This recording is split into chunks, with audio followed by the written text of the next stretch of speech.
Bismillahirrahmanirrahim. Assalamualaikum warahmatullahi wabarakatuh. Alhamdulillah hamdan katsiran tayyiban mubarakan fihi kama yuhibbu rabbuna wa yarda. Wa asyhadu an la ilaha illallah wahdahu la syarika lah wa asyhadu anna Muhammadan abduhu wa rasuluhu sallallahu alaihi wa ala alihi wa sallam. Amma ba'd. Waalaikumsalam warahmatullahi wabarakatuh. Saudara-saudaraku, ikhwan yang semoga diberikan rahmat oleh Allah Subhanahu wa taala. Alhamdulillah kita ucapkan puji dan syukur kita kepada Allah Subhanahu wa taala yang Allah Subhanahu wa taala telah memberikan kepada kita limpahan kenikmatannya sehingga kita bisa berkumpul di masjid yang mulia ini untuk kita melanjutkan pengajian kita dalam pembacaan kitab Al-Mullah. Kita akan membaca bab yang baru.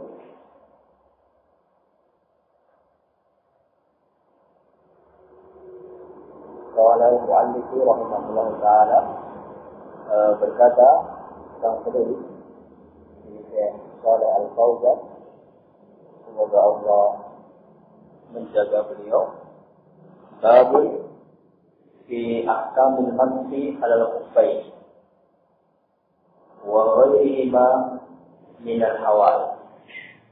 Bab pembahasan tentang hukum-hukum yang berkaitan dengan pengusapan kaus kaki. Kalau seseorang memakai kaus kaki pada waktu berwudu, maka ada hukum-hukum yang membolehkan untuk diusap. Ataupun selain dari kaus kaki yang berupa penghalang-penghalang, baik berupa perban ataupun jilid dan yang lain-lain. Baik. Inna dinana dinu yusri la dinu masaqatin wa haraj. Sesungguhnya agama kita, agama Islam itu adalah agama yang mudah, yaitu ajaran-ajaran perintah-perintahnya kepada hamba-hamba yang mudah. Nah, mudah dalam arti mampu dilakukan dalam batas kemampuan seorang hamba untuk dilakukan. Tidak ada perintah-perintah yang di luar kemampuan seorang hamba. Nah, walaupun di dalam pelaksanaannya itu ada sedikit terkandung di dalamnya rasa berat. Nah, pasti ada. Misalnya sholat subuh, misalnya berjamaah masjid, ada sedikit berat, yaitu seseorang sedang nyenyak hidup di rumah, dia harus bangun menuju masjid untuk sholat berjamaah. Ada sedikit keberatan, akan tetapi kalau dilaksanakan secara rutin nanti akan mudah. Dan contoh yang lain misalnya jihad, perintah untuk berjihad, berperang melawan orang-orang kafir. Di situ ada keberatan, yaitu ada unsur berat, yaitu meninggalkan anak istri, meninggalkan harta untuk mengorbankan jiwa yang ada risiko kematian dan yang lain-lain. Ada berat. Sehingga Allah Subhanahu wa taala berfirman, ya ayyuhalladzina amanu kutiba alaikumul qital wa huwa kurhun lakum. Wahai orang-orang yang beriman, diwajibkan atas kalian itu untuk berperang. Walaupun di dalam peperangan itu ada sesuatu yang kalian benci. Nah, sesuatu yang kita benci, yaitu sesuatu yang memberat. Akan tetapi kalau kita melaksanakannya dengan ikhlas, Allah akan membantu kita, akan Allah memberikan kemudahan. Dan juga atau akibat seseorang itu tidak mau berjihad, itu akibatnya lebih berat. Misalnya tidak ada jihad, maka agama Islam akan direndahkan, akan diinjak-injak oleh orang kafir. Kehidupan umat Islam akan lebih berat daripada seseorang berjihad. Dan juga pahala yang dijanjikan oleh Allah Subhanahu wa taala di surga bagi orang-orang yang mau berjihad itu jauh lebih besar daripada rasa berat yang dia harus hadapi. Nah, intinya secara global bahwa agama Islam itu adalah agama yang mudah. Nah, Rasulullah SAW bersabda, "Inna dina yusr." Sesungguhnya agama Islam itu agama yang mudah. Dan di dalam hadis yang lain, Rasulullah SAW pada waktu mengutus Mu'adz bin Jabal dan Ali bin Abi Thalib untuk berdakwah ke negeri Yaman, Rasulullah bersabda, "Yassir wa la tu'assir." Berikanlah kemudahan dan jangan kalian berikan kesulitan dalam berdakwah. Berikan kemudahan kepada umat dan jangan kalian berikan kesulitan bagi mereka. Di dalam Al-Quran sendiri, Allah Subhanahu wa taala berfirman, "Yuridullahu bikumul yusra wa la yuridu bikumul usra." Sesungguhnya Allah itu di dalam memberikan syariat itu menginginkan untuk memberikan kemudahan dan tidak menginginkan untuk memberikan kesulitan. Nah, inna dinana dinu yusrin. Sesungguhnya agama kita adalah agama yang mudah. La dinu masyaqqatin wa harajin.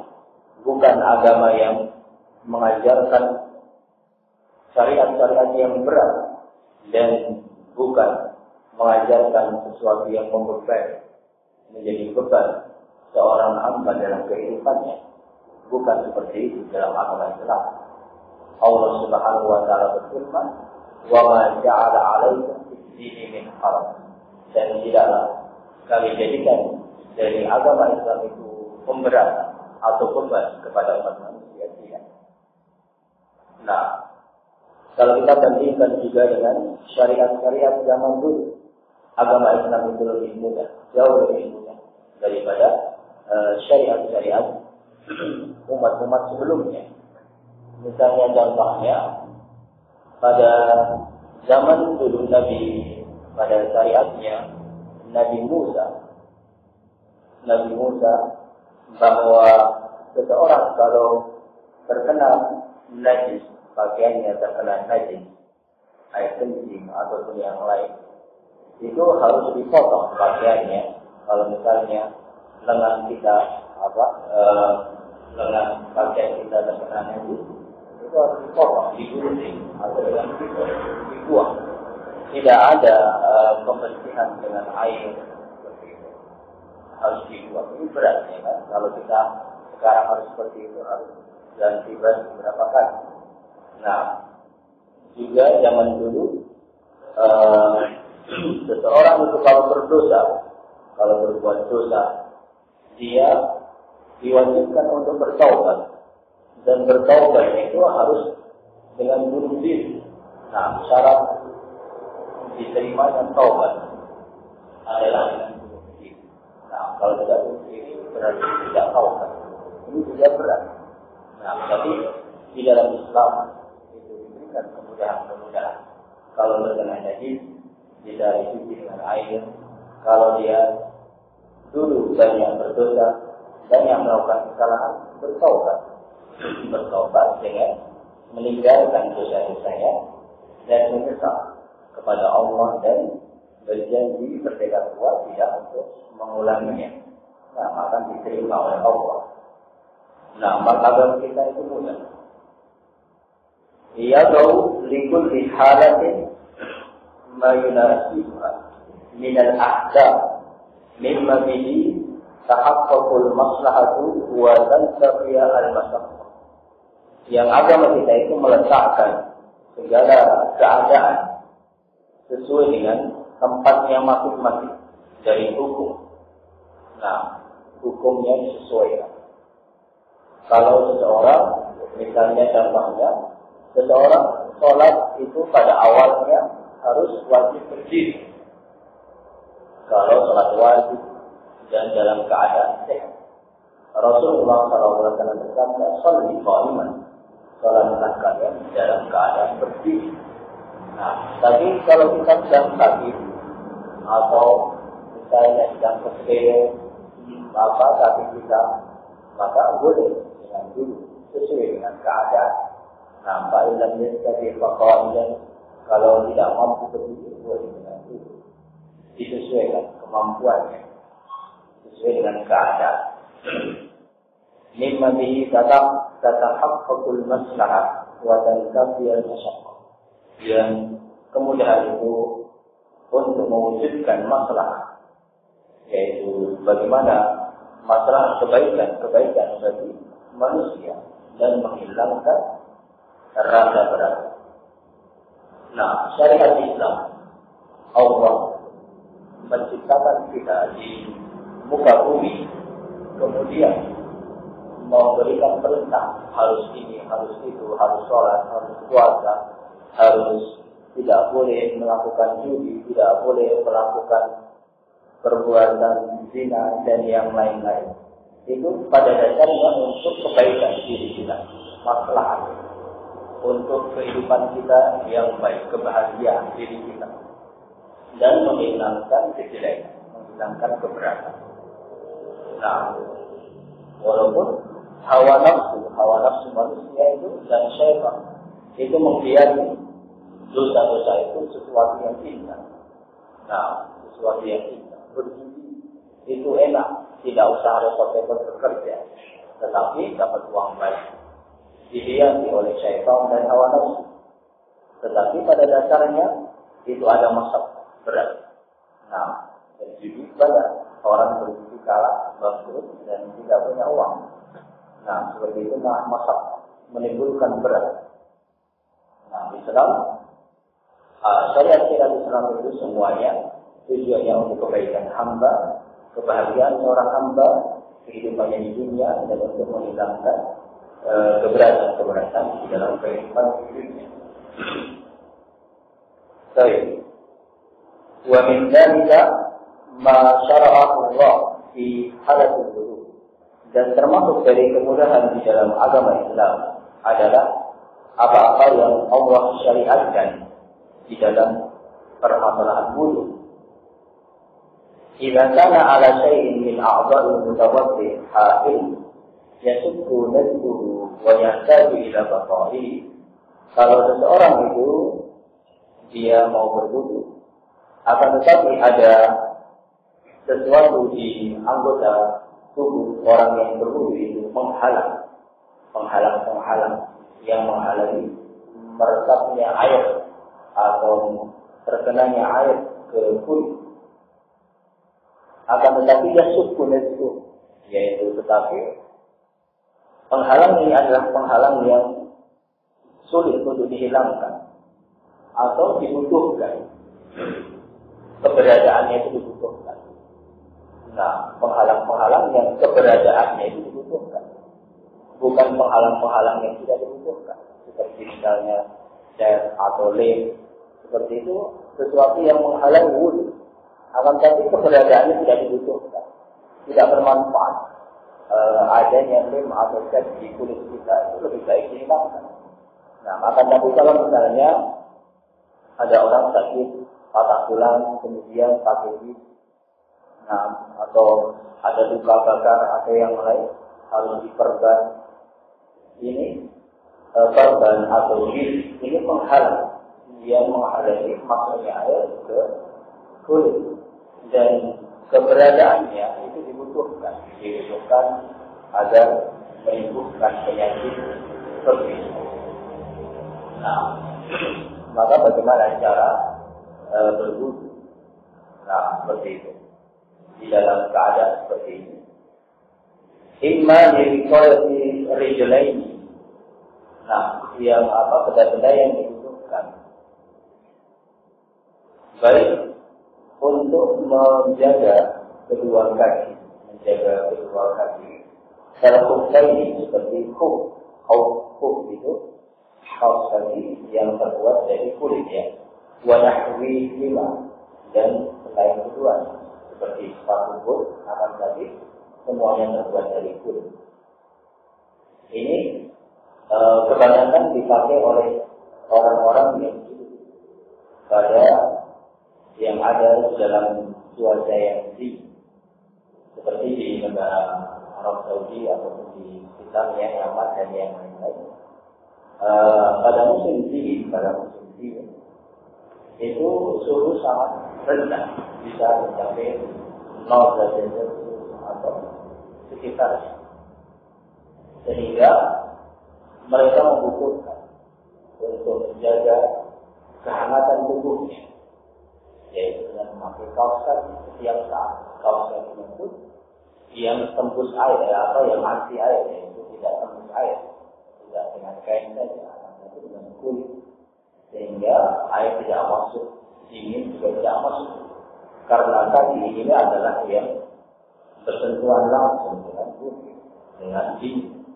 Nah, maka sangat dibutuhkan sekali mereka memakai kaos kaki kopi. Nah, baik. Awal ini kalau berwasi kelimah atau misalnya sesuatu yang untuk menjaga kepala seperti imam yaitu sorban yang diikat. Imam seperti yang dipakai pakaian di boros itu imam untuk menjaga kepala, terutama dari matahari, dan juga debu kalau di sana debu pada pasir dan juga panas, sehingga perlu memakai imamah bisa didudukkan di hidung untuk menghalangi dari debu. Wa imam ini qawati juruhin wa nahrihi, atau untuk menjaga adanya luka bakar atau yang lain, atau dari panah tulang perlu adanya jis ataupun perban. Kalau jadi Rasulullah Nabi seperti jadi Rasulullah perban atau selainnya. Nah, ada penghalang-penghalang seperti itu.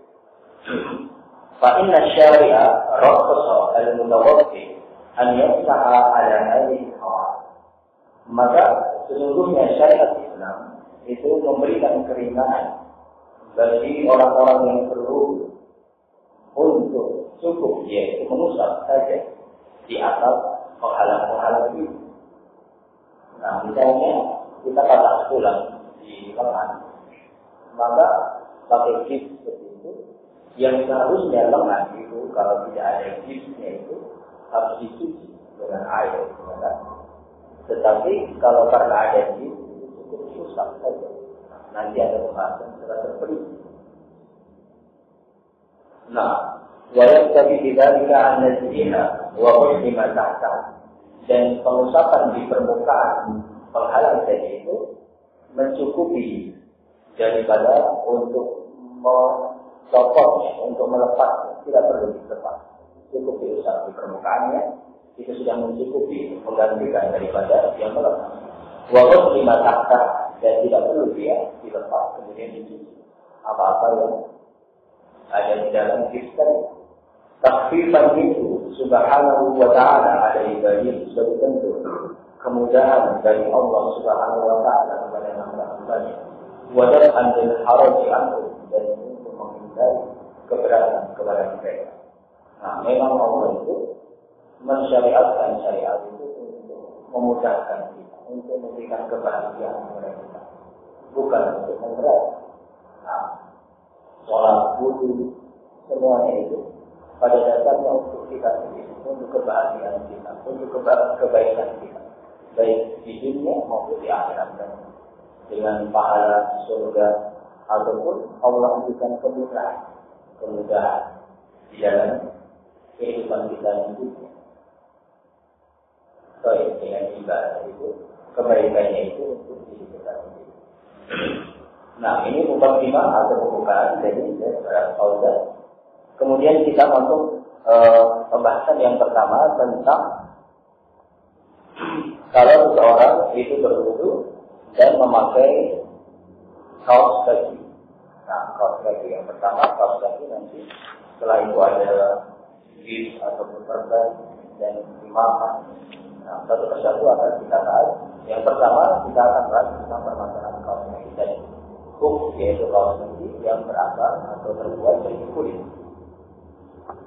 Nah, fa'amma masful kufaini. Nah, sedangkan sekarang masuk pembahasan yang pertama, pengusapan di atas kaos kaki awal itu maqamahuma min al-jawrabaini, atau yang semisalnya dari khuf, yaitu jawrab. Jawrab itu kaos kaki yang terbuat dari kain yang biasa kita pakai, itu namanya jawrab, kaos kaki yang terbuat dari kain. Sedangkan khuf itu kaos kaki yang terbuat dari kulit. Nah, sama saja, kaos kaki, penutup kaki itu terbuat dari kulit ataupun terbuat dari kain. Kalau kita membutuhkannya, maka boleh dirusak, tidak perlu dilepas kalau terwudu dengan aturan-aturannya. Wal iktifa'u bihi an ghusli rijlaihi, dan pengusapan di atas keduanya, itu diusap saja itu. Ini sudah mencukupi, menggantikan kedudukan daripada mencuci kedua kaki, tidak perlu dilepas, harus dicuci. Fahuwa thabitun bil ahadits as-sahihah al-mustafirah al-mutawatirah fi masjid sallallahu alaihi wasallam bil hadar wal safar. Dan syariat ini, syariat bolehnya kalian tidak mengusap kaos kaki, tidak perlu mencopot ini, adalah thabitun, benar-benar ada datang keterangannya dari hadis-hadis yang sahih al-mustafirah itu yang terkenal, masyhur, al-mutawatirah yang sangat banyak. Nah, di Masjid sallallahu alaihi wasallam, dari perbuatan Nabi sallallahu alaihi wasallam mengusap maupun perintahnya.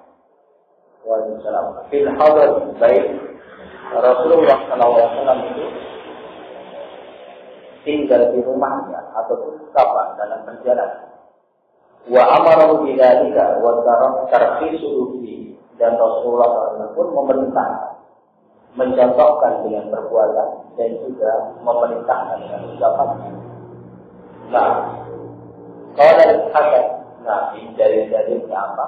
Itu karena ada sebagian umat Islam yang tidak percaya atau tidak mau melakukan ini dan menganggap hanya yang lemah. Seperti itu, maka secara kaum dan ini akan menerangkan bagaimana hadisnya itu benar-benar sahih dan baik. Qala Al-Hasan, berkata Al-Imam Al-Hasan Al-Basri, yaitu seorang ulama tabi'in, beliau berkata, haddatsani sab'una min ashabi Rasulillah sallallahu alaihi wasallam annahu masaha 'ala al-khufayn, bahwa telah memberikan hadis kepadaku. Al-Hasan berkata, telah memberitahukan hadis kepadaku sab'una min as-sahabat, 70 dari sahabat Nabi, karena dia seorang nabi, dia belajar kepada para sahabat, dia mendengar 70 orang sahabat Nabi, nah memberikan hadis tentang bolehnya mengusap di atas kaos kaki, tidak diusap saja. Baik. Wa qala an-Nawawi, dan berkata Imam An-Nawawi, rawal mas'ha 'ala al-khufayn khala'i la yuhsuna min as-sahabat, meriwayatkan hadis-hadis tentang mengusap di atas kaki ini khala'i, yaitu jumlah yang sangat banyak, la yuhsuna, tidak terhitung dari sahabat. Imam Nawawi, nah termasuk murid Imam pengikut Imam Syafi'i. Wa qala Imam Ahmad, dan berkata Imam Ahmad bin Hanbal radhiyallahu rahimahullah, laisa fi nafsi min al-nafsi syai'un. Nah, tidak ada keraguan dalam hatiku tentang bolehnya seseorang mengusap saja di atas kaos kakinya di dalam berwudu. Fi arba'una haditsan, karena di dalamnya aku menghafal 40 hadis dari Nabi sallallahu alaihi wasallam, dari Nabi Muhammad sallallahu alaihi wasallam. Beliau punya 40 jalan. Nah, wa qala Ibnu Mubarak wa ghairuhu, dan berkata Abdullah bin Mubarak dan lainnya, laisa fil masjid al-khufaini baina sahabati ikhtilafun huwa jari. Tidak ada di dalam permasalahan bolehnya mengusap di atas kaos kaki di antara sahabat itu ada perselisihan, tidak ada perselisihan. Semua sepakat ijma sahabat huwa jari bahwa hal itu diperbolehkan. Wa naqala Ibnu Munzir wa ghairuhu ijma' al-ulama ala jawazi. Dan Ibnu Munzir menukil ijma' dan juga selain Ibnu Munzir menukil ijma' para ulama tentang bolehnya mengusap di atas kaos kaki ini dalam berwudu. Wa tafaqa alaihi ahli sunnah wal jamaah.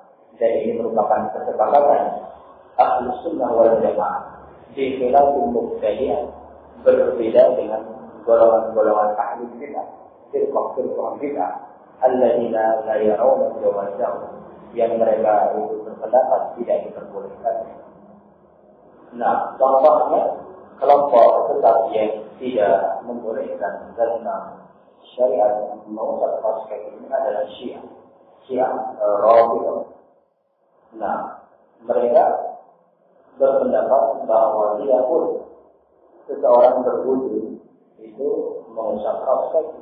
Kalau mereka memakai kaos kaki harus dilepas. Nah, ini salah satu kelompok yang mengingkari syariat diperbolehkan mengusap di atas kaos kaki.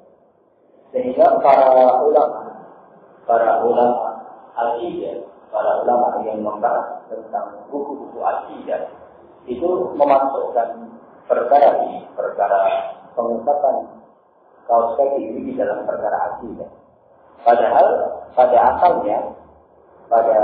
hukum asalnya mengusap di atas kaos kaki ini adalah perkara fikih, yaitu yaitu ibadah badan luar, bukan perkara akidah, bukan perkara keyakinan dalam hati. Akan tapi karena ini sudah merupakan ciri ahli sunnah dan ciri Syiah yang membedakan kalau ada orang berpendapat tidak bolehnya mengusap di atas kaki ini, ada orang-orang Syiah yang membedakan ciri khas mereka. Sedangkan ciri khas ahli sunnah wal jamaah adalah bolehnya mengusap di atas kaki. Nah, maka ini dimasukkan ke dalam perkara akidah. Ini contoh ahli bid'ah yang melarang seseorang mengusap di atas kaki. Ini perbedaan pertama orang Syiah dan orang ahli sunnah. Kemudian perbedaan yang kedua yang berkaitan dengan permasalahan kaki juga adalah kalau orang Syiah, kalau dianggap bisa lihat, kalau orang Syiah ciri khas mereka itu kalau berwudu kakinya itu diusap. Jadi kalau kita ahli sunnah ya, kalau kita berwudu tanpa pakai kaos kaki, berwudu tanpa pakai kaos kaki, maka kaki kita dicuci, ya kan? Dicuci, digosok semuanya, baik atas, bawah, sampai termasuk di sela-sela jari-jarinya, dicuci semua. Sedangkan kalau Syiah malah, kalau mereka berwudu tanpa pakai kaos kaki, cuma diusap di permukaan kan. Nah, seperti ini ciri khas Syiah. Kalau aku lihat ada orang berwudu seperti itu, maka ada pemahaman Syiah pada diri orang tersebut. Baik, ini dua perbedaan antara Sunni dan Syiah, dan banyak sekali perbedaan yang lain yang tidak memungkinkan untuk disatukan antara ahli Sunnah dan Syiah. Baik, kemudian kita lanjutkan. Wa hukmul naqsi ala kufay. Setelah tadi Syekh Shalih Al-Fauzan menyebutkan dalil-dalilnya, jadi dalilnya sangat banyak ya. Nanti contohnya ada. Intinya dalilnya sangat banyak dari sahabat, ada yang 70, ada yang 40, ada yang tidak terhitung. Intinya Al-Quran, Sunnah dan Ijma tentang permasalahan ini. Sekarang beberapa aturannya, kalau kita tahu dalilnya, maka kita akan mempelajari tentang aturan-aturannya, syarat-syaratnya, ketentuan-ketentuannya. Maka beliau berkata, annahu rukhsatun, bahwa mengusap di atas kaos kaki ini adalah rukhsah. Rukhsah itu keringanan. Keringanan itu maksudnya keringanan. Nanti maksudnya apa? Wa fi'luhu afdal min naz'il khuffayn wa ghasl rijlayn. Rukhsah ini keringanan dalam arti kalau kita melakukannya itu afdal, lebih baik. Kalau kita pas kebetulan dingin, kemudian kita pakai kaos kaki, maka kalau pada waktu kita berwudu cuma mengusap saja, tidak melepas, tidak dilepas kaos kakinya itu, maka perbuatan kita itu afdal, lebih afdal daripada kalau kita lepas kaos kaki itu, kemudian kita cuci kaki kita. Mengusap itu lebih afdal daripada melepas. Terus kalau kita lepas, apa hukumnya? Hukumnya boleh-boleh saja. Kalau kita memang kita lepas, hukumnya boleh. Karena ini hanya sekedar rukhsah, keringanan, bukan suatu kewajiban. Kalau kewajiban itu artinya apa? Kita harus melakukan. Kalau tidak, berarti berdosa. Tidak seperti itu. Dalam permasalahan ini apa? Dalam permasalahan usap kaos ini, kalau kita melakukan yang itu lebih afdal, lebih bagus, lebih berpahala. Tetapi kalau kita lepas pun, maka tidak boleh, tidak mengapa. Nah, afdal bi rukhsatillah azza wa jalla, karena kita mengambil keringanan yang Allah berikan kepada kita. Nah, di dalam hadis yang sahih Rasulullah SAW bersabda, "Sadaqatun tasaddaqa biha Allah 'ala ibadihi." Nah, bahwa rukhsah keringanan Allah itu adalah sedekah. Allah bersedekah kepada kita. Nah, maka kita ambil sedekah dari Allah itu baik. Wa qiyam bin Nabi sallallahu alaihi wasallam, dan juga karena mencontoh mempelajari perbuatan Nabi sallallahu alaihi wasallam. Nah, Rasulullah pun kalau memakai kaos kaki pada waktu itu tidak disorot, cukup biasa saja. Maka kita umatnya diperintahkan untuk mencontoh beliau, mengikuti beliau. Laqad kana fi Rasulillah uswatun hasanah. Telah ada pada diri Rasulullah SAW itu suri teladan yang baik. Nah, kita itu lebih baik. Wa mukhalifatan lil mubtadi'ah, dan juga seperti yang ketiga, karena dengan mengusap kaos kaki ini adalah sebagai bentuk perbedaan antara ahli sunnah dan ahli bid'ah. Nah, maka lebih baik kita lakukan. Wal nafsu yarfa'u. Nah, tidak selesai ya tentang hukumnya. Hukumnya apa? Rukhsah keringanan yang afdal untuk kita lakukan lebih baik. Ada 3 alasan tadi. Yang pertama, karena ini adalah sedekah dari Allah yang lebih baik kita ambil, kemudian lebih sesuai dengan sunnah Nabi, dan sebagai bentuk perbedaan dengan ahli bid'ah. Nah, tapi kalau orang sesekali meninggalkannya pun tidak berdosa. Nah, kemudian wal masru yarfa'u al-hadath amma tahta mamsu, dan mengusap di atas kaos kaki tadi, mengangkat hadas, menghilangkan hadas yang ada di bawah kaos kaki tadi. Nah, artinya kalau kita kentut misalnya, kemudian setelah itu mau sholat, berwudu, kemudian kebetulan kita pakai kaos kaki, kita usap di atas kaos kaki tadi.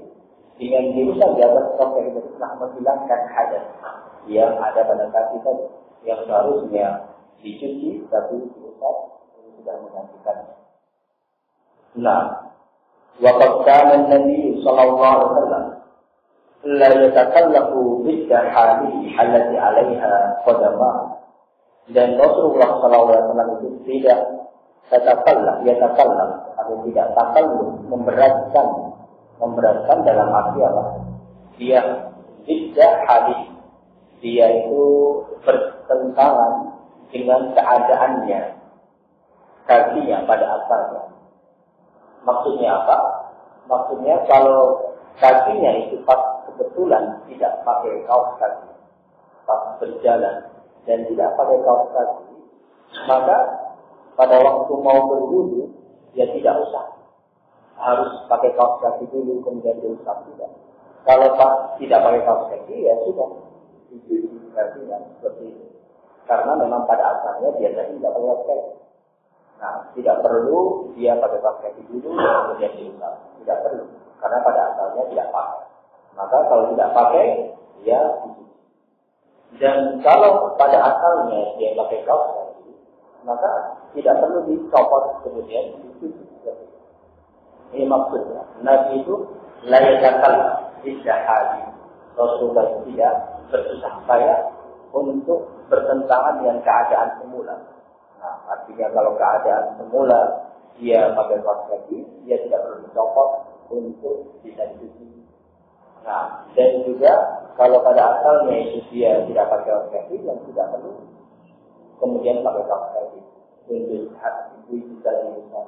Nah, dan insan atau kufaini masalah al kufaini, bahkan Rasulullah itu kalau memang pada asalnya Rasulullah itu sebelum wudu itu pakai kaos kaki, ya dia cukup usap di atas kaos kakinya. Wa in kana maksufatain, tapi kalau seandainya Rasulullah itu kakinya itu terbuka, tidak ada penutup, kodamai, maka beliau cuci. Nah, kalau ada kaos kaki diusap, kalau tidak pakai dia cuci. Fala yusra'u lubusul khuffi limas'a alaihi. Maka tidak ada syariatnya, tidak ada ketentuannya seseorang itu memakai kaos kaki dengan tujuan untuk diusap kalau sebelumnya tidak pakai. Nah, awalnya berjalan tidak pakai kaos kaki, kemudian wudu atau azan mau sholat saya pakai kaos kaki dulu, ya saya usap untuk apa? Mau mencontoh Rasul, tidak seperti itu. Rasulullah itu contohnya apa? Kalau awalnya tidak pakai kaos kaki, dia dicuci. Kalau awalnya pakai kaos kaki, dia diusap. Nah, sorry. Itu yang kedua, aturan yang kedua seperti itu. Artinya apa? Keadaan awal seperti apa kita lakukan. Kemudian aturan yang ketiga, wa muddatu masjid. Berapa jarak diperbolehkannya pengusapan itu, berapa jam atau berapa hari kita mengusap. Sholat subuh kita usap, sholat zuhur apakah boleh kita usap lagi, sholat asar boleh kita usap lagi, sholat maghrib sholat isya, atau ada batasan waktu maksimal bolehnya diusap itu dan harus dicopot, berapa batasannya? Maka aturannya adalah wa muddatul maqsi al-qufaini binisbati lil muqim wa man safaruhu la yufihu lahul qasra yaumun wa lailah. Maka batasan waktu diperbolehkannya, jangka waktu diperbolehkannya pengusapan kaos kaki maksimalnya apa? Bagi orang mukim dibedakan. Jadi bagi orang yang mukim itu orang yang tidak bepergian, dia di rumah atau hanya pergi-pergi di sekitar rumahnya. Nah, perginya itu tidak membolehkan sholat kosong. Maka batasan waktunya adalah sehari semalam.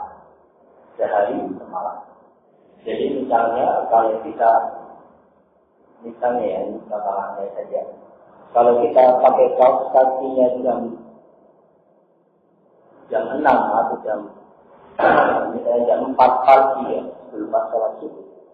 Kita pas sholat subuh jam 4 pagi, kita pakai kaos kaki. Maka batasannya sehari semalam. Hari semalam itu apa? Sholat subuh kita usap, boleh. Sholat zuhur masih boleh kita usap. Sholat asar masih boleh kita usap.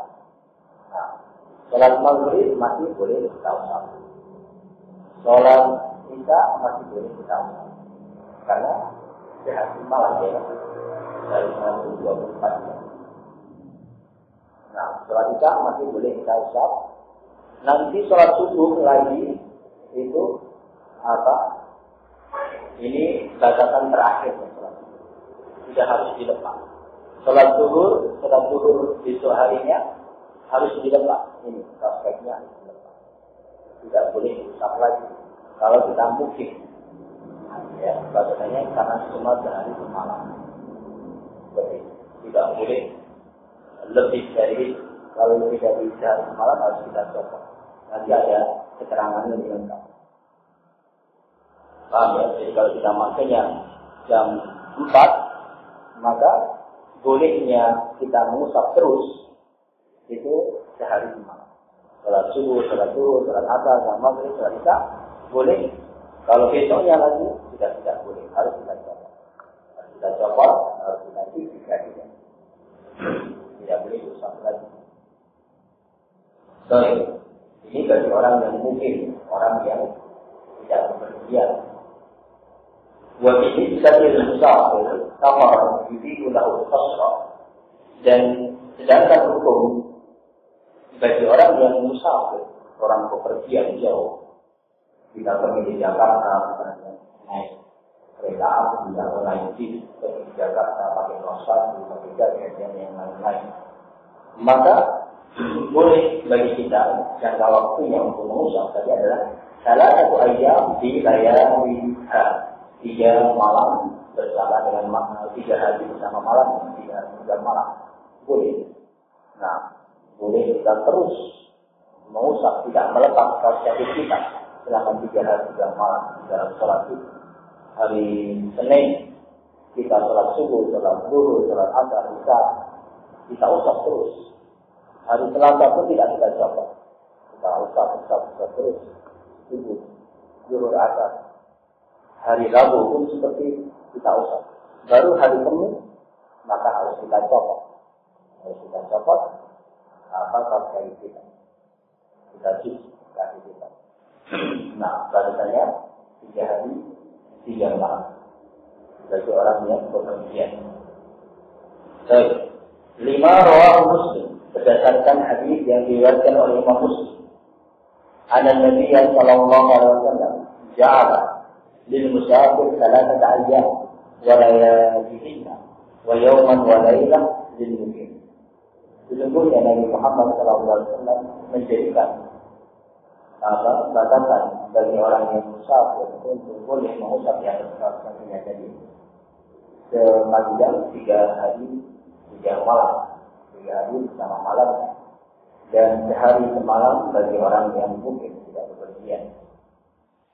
Nah, intinya orang yang mungkin boleh kaos yang tidak dilepas selama sehari semalam.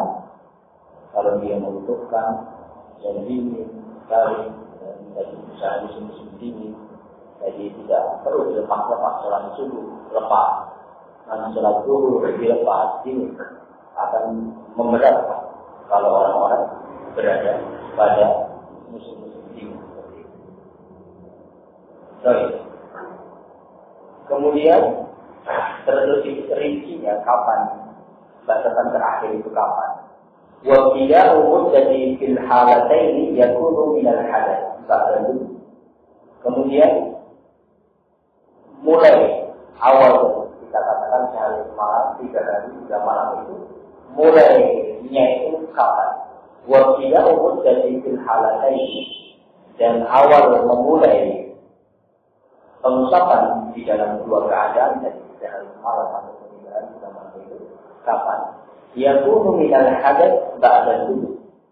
Itu dimulai sejak dia itu berbatal setelah memakai.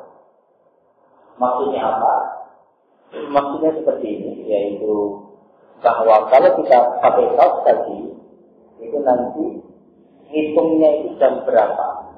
Sehari semalam itu ngitungnya itu apa pas memakai atau pas batalnya atau pas mengusapnya. Nah, maksudnya misalnya ada orang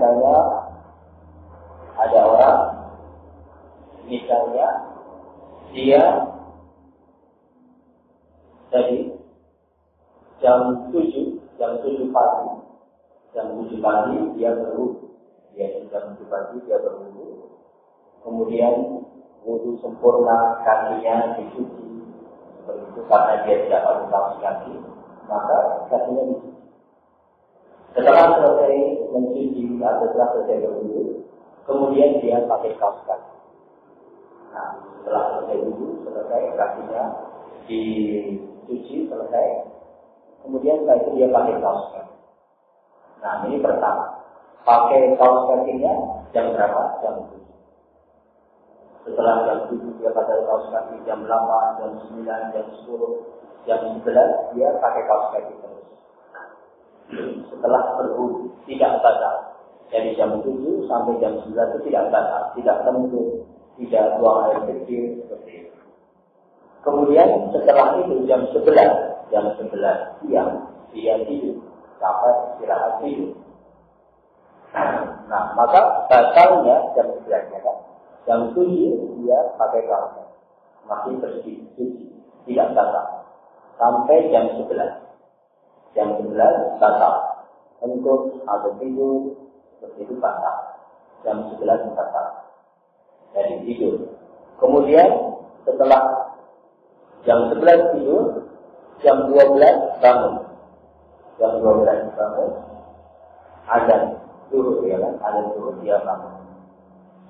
Pada waktu dia bangun azan zuhur, dia harus berwudu, ya kan? Berwudu, maka dia berwudu biasa. Sampai mau kakinya, maka apa yang dia lakukan cukup susah, ya kan? Karena dia masih pakai kaos kaki. Kalau tidur, maka sampai kaki dia usapkan. Nah, jadi kita punya 3 waktu. Jam 7 adalah waktu pemakaian awal. Waktu memakai awal kaos kaki. Jam 11 adalah waktu batal, waktu bentuk. Jam 12 adalah waktu pengusapan, ya, pengusapan pertama. Paham ya? Jam 7 awal pemakaian. Waktu awal pemakaian itu diusap, karena dia sudah berwudu, dia cuci, dia pakai. Nah, awal pemakaian jam 7. Jam 11 awal batal, jam 12 awal pengusapan. Nah, baik. Kemudian ini misalnya hari Senin. Kemudian besoknya kan sehari semalam ya. Sehari semalam itu batasan terakhir. Batasan terakhir dia boleh mengusap itu apakah sampai jam 7 sehari semalam ya kan? Sehari semalam dari Senin jam 7 sampai hari Selasa jam 7 atau jam sampai Selasa jam 11 atau sampai Selasa jam 12 di batasan terakhir. Nah, maka setelah Fauzan itu menerangkan wakila muddati fil halataini yakunu minal hadath ba'da wudu. Maka awal penghitungan waktu boleh yang musaf itu dimulai dari yakunu minal hadath. Dimulai dari awal pertama kali hadas terjadi batal. Ba'da setelah dia pakai. Jadi hitungnya itu dimulai sejak jam berapa? Jam berapa Mas Hadi? Jam 11 ya. Jadi hitungnya itu dia makainya jam 7, batal jam 11, mau sampai jam 12. Maka hitungnya itu sejak jam 11. Jam 11 Senin sampai besok Selasa terakhir itu jam 11. Sehari semalam itu sampai jam 11. Jadi jam 8 pagi, jam 9 pagi mau sholat duha. Sholat duha boleh dia usap. Boleh dia usap. Karena awalnya itu sehari semalam itu sejak jam 12, jam 11 jam. Hitungnya pertama kali batal setelah memakai. Li'anna al-haditha huwa al-mujibu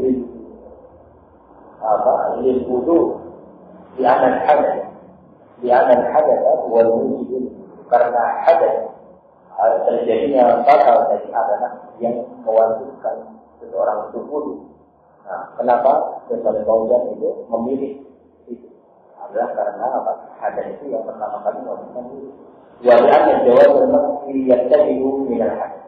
Dan karena bolehnya pengusapan itu dimulai sejak adanya hadath. Kalau itu tidak umur jadi min awal jawab.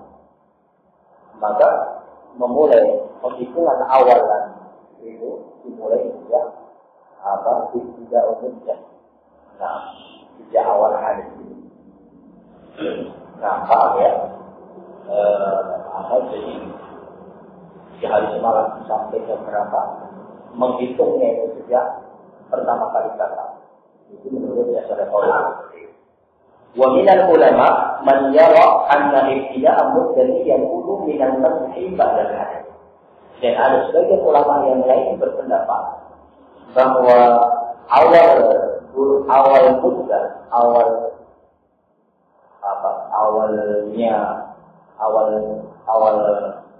pengucapan itu dimulai sejak pengucapan pertama kali setelah hadis.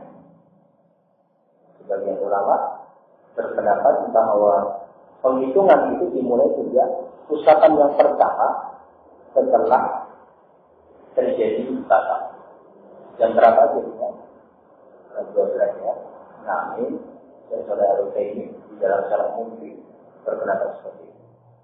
Jadi dimulai jam 12. Jadi besoknya Selasa itu sampai jam 12. Kalau seseorang melakukan kaki jam 7, kemudian pasar jam 11, setelah itu dia bangun jam 12, mengusapnya pertama kali jam 12. Itu besoknya Selasa sampai terakhirnya jam 12. Jadi jam 11 dia mau sholat duha masih boleh diusap. Jam tengah 12 dia mau sholat duha masih boleh.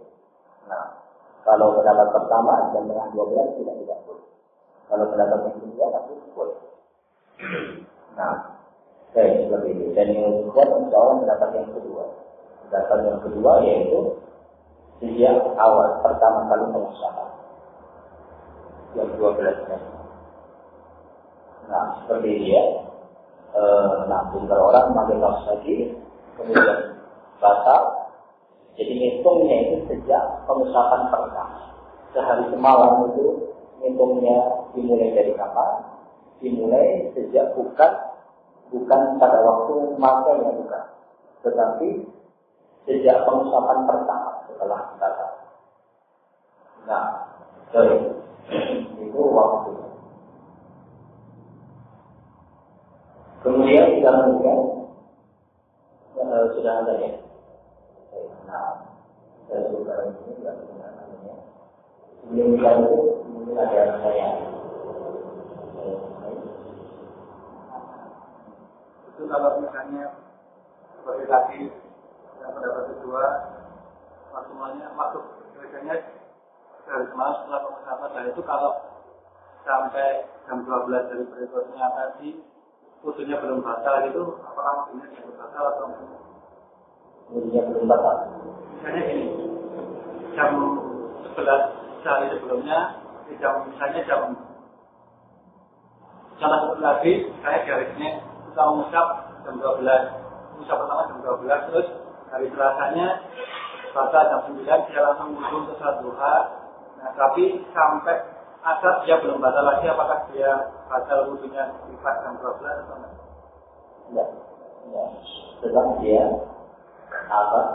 Tetap dia boleh sholat asar ya, sholat asar karena dia tidak berwudu kan, sholat asar tidak berwudu, boleh dia langsung sholat asar karena tadi wudunya jam 9 tadi masih ada.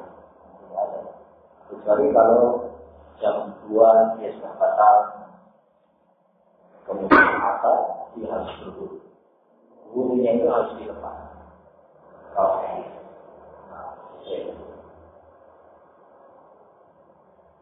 maka ini adalah kesempatan dan bukan pada subhanallah. Alhamdulillah, subhanallah.